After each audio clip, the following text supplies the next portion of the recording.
This evening, being Monday night, is when Israeli President Isaac Herzog plans to fly to Washington to meet with his American counterpart, Joe Biden.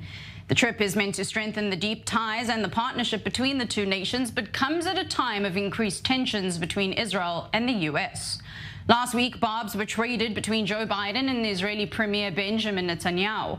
Biden called the incumbent Israeli government the most extreme he has ever seen, while Netanyahu was said to have lashed out at the Israeli ambassador to the U.S.Michael Herzog, calling on him to do more to obtain a White House invitation.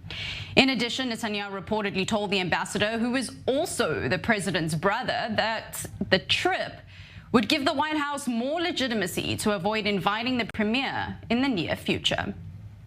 Let's cross now live to Jerusalem, where our correspondent Ariel Oseran is standing by for us. Netanyahu seemingly upset over the lack of an invite, but why would this impact Herzog's visit, especially as the president in Israel takes on a more ceremonial role?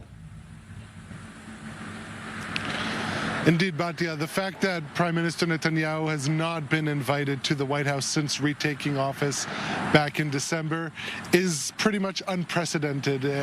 Usually with the U.S. being Israel's closest ally, we are used to seeing an invitation to Israel's leader sooner. And in fact, it was back in March that President Biden said that we should not expect an invite for Netanyahu to the White House in the near term. And indeed, this illustrates the shaky ground that U.S.-Israel relations are standing on right now in light of the judicial overhaul. I mean, this is continuing.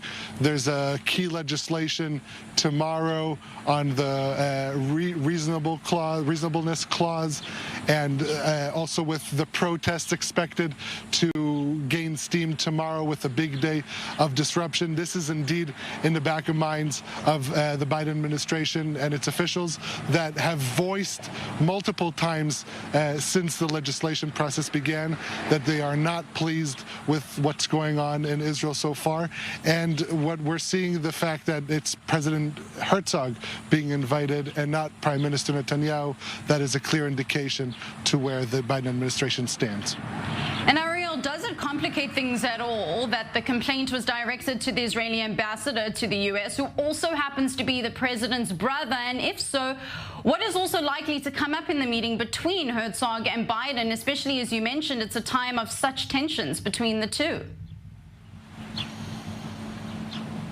Look, despite Netanyahu's criticism of this visit, this is an important visit to Israel because of the long-standing and strategic relations that Israel has with the U.S.